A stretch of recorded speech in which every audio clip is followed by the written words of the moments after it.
I Became a Pirate. Written by Melinda Long, illustrated by David Shannon. Now it's time to hear the story. Click on the green arrow when you want to go to the next page. Click on me if you want the pages to turn by themselves.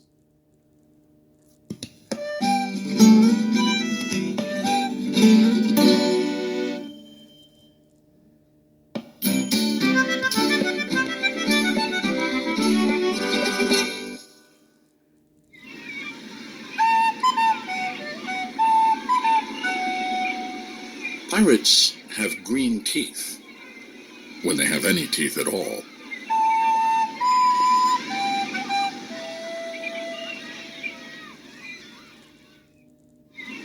I know about pirates because one day, when I was at the beach, building a sandcastle and minding my own business, a pirate ship sailed into view.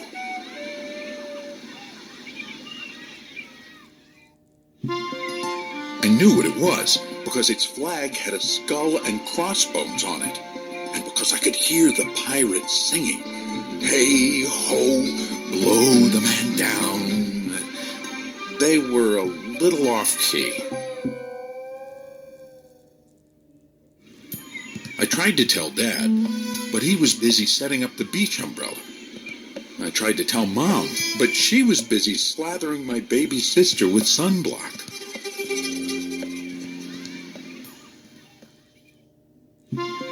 So I went back to my sandcastle, but I kept an eye on the pirates. By then, they were rowing to shore.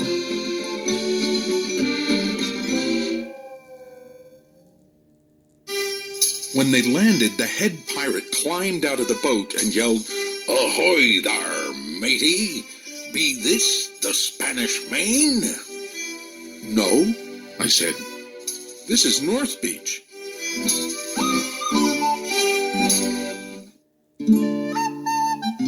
"Shiver me timbers," the pirate said. "We must have taken a wrong turn at Bora Bora."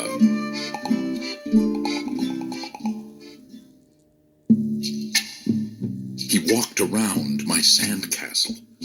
He looked at the moat, then yelled back to his crew, "He's a digger, he is, and a good one to boot." "A good one to boot," the others agreed.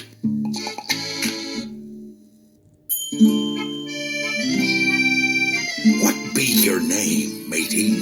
the head pirate asked. "Jeremy Jacob, sir," I told him. "Well, Jeremy Jacob," he said, "you're looking at Braidbeard and his crew. We've been needing a digger like yourself. We've a chest of treasure to bury." "Aye, treasure!" the others shouted. "You're coming with us," Braidbeard told me. I didn't think Mom and Dad would mind, as long as I got back in time for soccer practice the next day.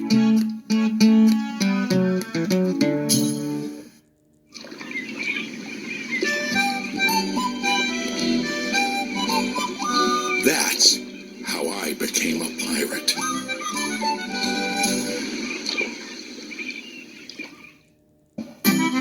As soon as we were on board, Braidbeard showed me the chest of gold and jewels. "Gotta find a safe place for this here treasure. It's high time we were off," he announced. "We're off!" we all shouted. And then we set sail.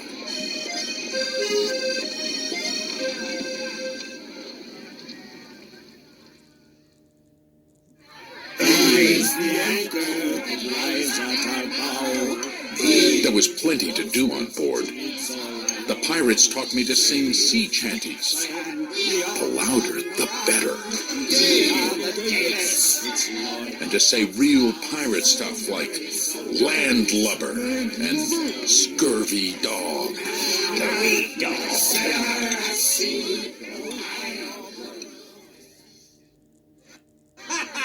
By dinner time, I could speak pirate perfectly. Like a sailor. I also learned pirate manners. Braidbeard pounded his fist on the table and yelled, "Down the hatch, me laddies!"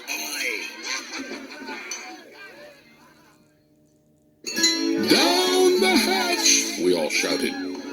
Braidbeard gulped his food and said, "Hand over the meat!" "The meat!" we all roared.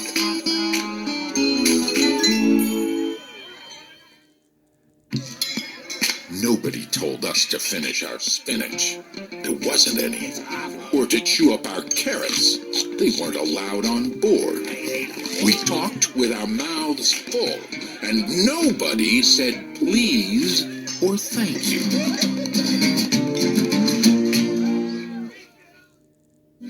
After dinner, I tried to teach the pirates to play soccer. Braidbeard kicked the ball and yelled, "Arr, soccer! Arr, soccer!" the crew yelled.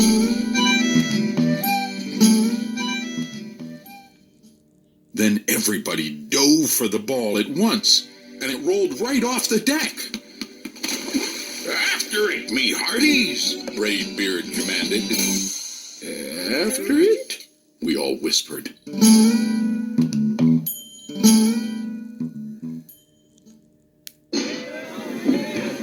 We fought over who would go get the ball, but it didn't matter anyway, because a shark came along and swallowed it in one gulp. So much for soccer. By now, it was past my bedtime, but nobody tells pirates to go to bed, to take a bath, or to brush their teeth. Maybe that's why their teeth are green. Pirates sleep with one eye open, just in case. And they don't change into pajamas unless they want to. Pirates don't do anything they don't want to, except for maybe swabbing the decks. I wanted to be a pirate forever. But then, I found out what else they don't do. When I couldn't stay awake any longer, I asked Braidbeard to tuck me in and read me a story.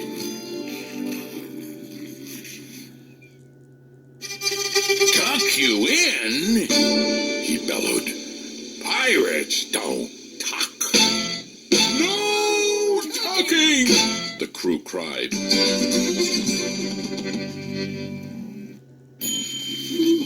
And the only thing they had to read was a map. "Don't you have any books?" I asked. Braidbeard looked confused.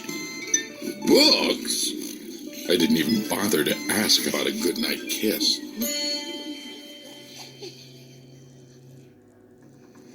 It wasn't easy to fall asleep without a story, but I was finally dozing off when a storm broke.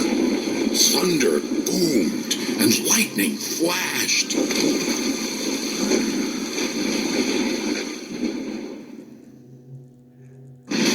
I tried to hide under the covers as waves slammed up against the ship, but I kept falling out of my hammock. I couldn't find anyone in the cabin. They were all on deck.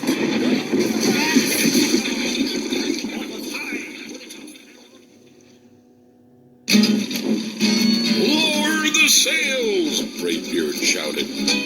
"Batten down the hatches!"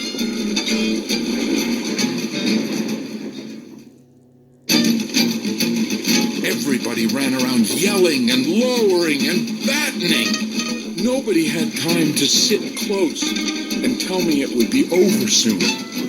Nobody even noticed me.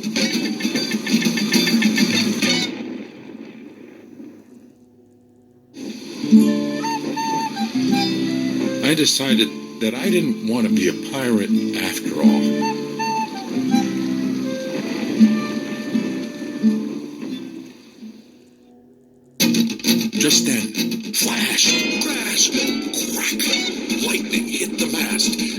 split it right down the middle.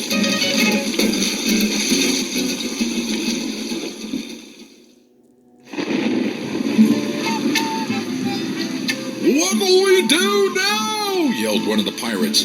"We'll have to turn back," called another. "But the treasure," hollered Braidbeard. "Where will we bury the treasure?"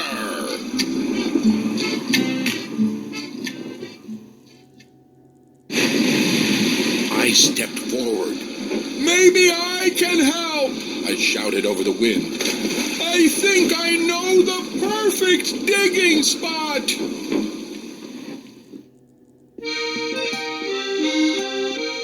When the storm was over, we rowed back to shore and buried the chest. We drew a map so we could find the treasure again, but I don't think I'll need it.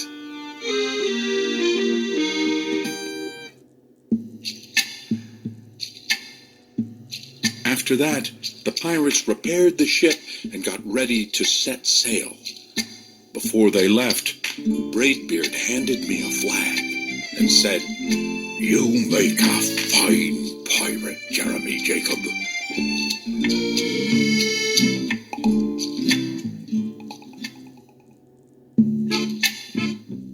Guard that treasure well. We'll be back to get it soon enough. "Soon enough," the crew repeated.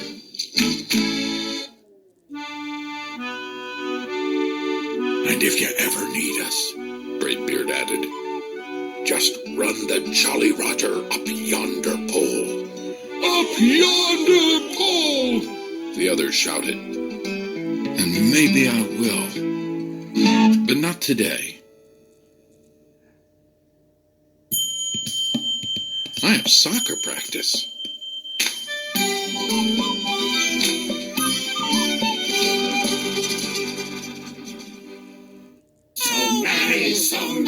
So merrily sail we, as no man